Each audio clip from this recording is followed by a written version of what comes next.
Hello guys, तो आज हम बात करने वाले हैं एसएससी जीडी की वैकेंसी के बारे में जो 2027 में आ रही है, जिसका फॉर्म अक्टूबर में आ जाएगा तो हम सबसे पहले बात करेंगे कि अक्टूबर में, ठीक है। तो हम सबसे पहले बात करेंगे कि उसमें आयु कितनी, मतलब एज कितनी चाहिए होती है। तो एज चाहिए होती है सामान्य वर्ग की 18 से 23 वर्ष, ओबीसी वर्ग की चाहिए होती है 18 से 26, जिसमें 3 साल की छूट होती है, और एसटी एससी में 5 साल की छूट होती है, ठीक है। तो अभी हम देखेंगे इसमें हाइट हमारी कितनी चाहिए होती है मेल और फीमेल की, और रनिंग कितनी होती है। तो मेल की हाइट चाहिए होती है 170 और फीमेल की हाइट चाहिए होती है 157। और जो दौड़ होता है वो मेल का होता है 5 किलोमीटर 24 मिनट में, और फीमेल की जो रनिंग होती है वो 1.6 किलोमीटर होती है 1.5 मिनट में, ठीक है। बाकी मेल के चेस्ट लगता है 80 सेंटीमीटर, और मतलब अगर उसको प्रेस करके करेंगे तो वो +5 कर देना, इसमें 85 हो जाएगा, ठीक है। महिला का कोई भी चेस्ट नहीं लगता है। आ जाइए आगे देखते हैं कि हम इसमें सिलेक्शन की रणनीति क्या क्या बना सकते हैं, ठीक है। तो शुरुआत कैसे करें। सबसे पहले तो हमको सिलेबस देखना है, एसएससी जीडी का 2027 में सिलेबस चेक करना है कि सिलेबस में क्या क्या है। फिर उसके बाद से हम पिछले 5 वर्षों के जो प्रीवियस ईयर के क्वेश्चन पेपर होते हैं उस पर ध्यान देंगे।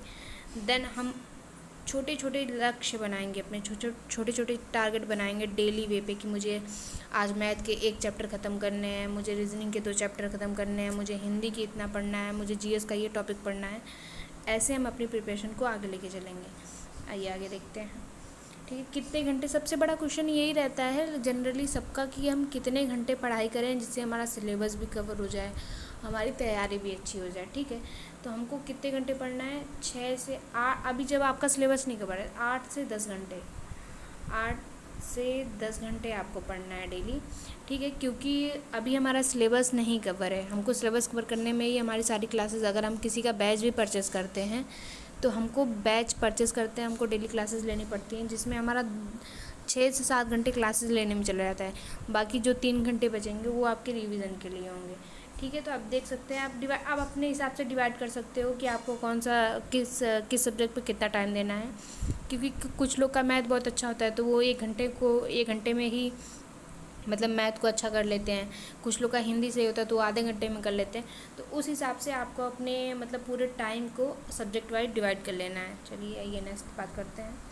तो आप बैच से पढ़ें या यूट्यूब से पढ़ें, ठीक है। तो सबसे पहले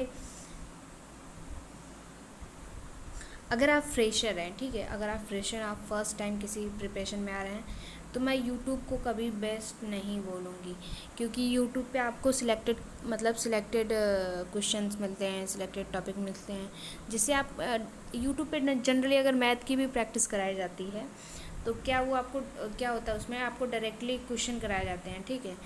तो उससे आप समझ नहीं पाओगे। अगर आप एक छोटा सा कोई भी किसी का भी बैच परचेज़ करते हो, हम कह रहे हैं, उसमें आपको कंप्लीट सिलेबस कराया जाएगा, जिससे आपको सिलेबस का पता चलेगा कि ये आता है, इतने सारे टॉपिक्स हैं, और भी बहुत चीज़ें हैं, वो आपको बेस्ट रहेगा। अगर आप फ्रेशर हैं, आप तैयारी में अगर न्यू हैं, तो आपको मैं सबसे ज़्यादा बेस्ट सजेशन यही दूंगी कि आपको बैच परचेज़ करना चाहिए।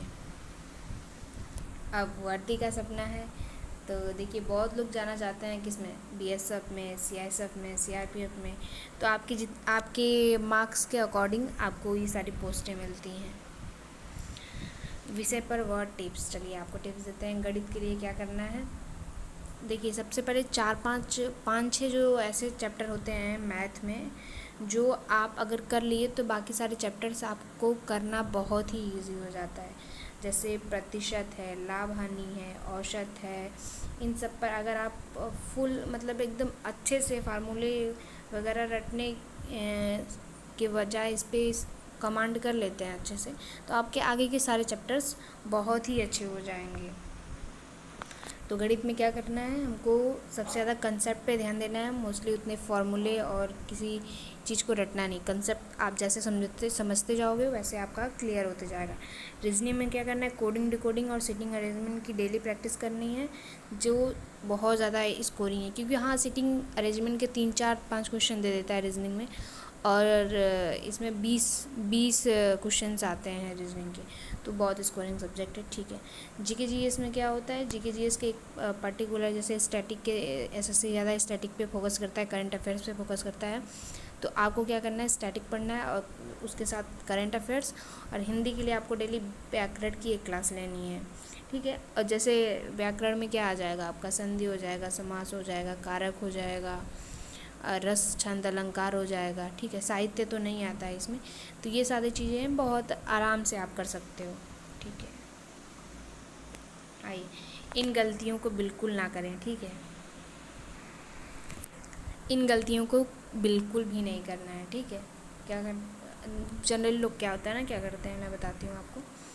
क्या करते हैं लोग कि केवल वीडियो ही देखते रहते हैं, ठीक है। वीडियो देखते रहेंगे, वो पेपर सोचते हैं क्या मेहनत करूँ, मुझे ऐसे ही आ जाएगा। रीजनिंग और मैथ बिना प्रैक्टिस के कभी भी किसी को नहीं आएगा, ठीक है। तो सबसे पहले अगर आप कभी आपका चैप्टर कंप्लीट हो जाता है मैथ का, तो आप अगर यूट्यूब से प्रैक्टिस कर रहे हो या फिर चैप्टर भी कंप्लीट कर रहे हो, तो उसके साथ भी एक रफ़ और एक पेन लेके बैठो, जिसमें आपको प्रॉपर, अगर सर करा रहे हैं, अगर कुछ कोई भी सर करा रहे हैं, आप जो आपको सर पसंद हो आप उनसे करिए। अगर आपको करा रहे हैं, तो अगर आपको वो समय दे रहे हैं 20 सेकंड का, तो आप उस 20 सेकंड में कोशिश करो कि मुझे लगाना ही लगाना है, तो वैसे अगर आप करते जाओगे तो आपका सुधरेगा।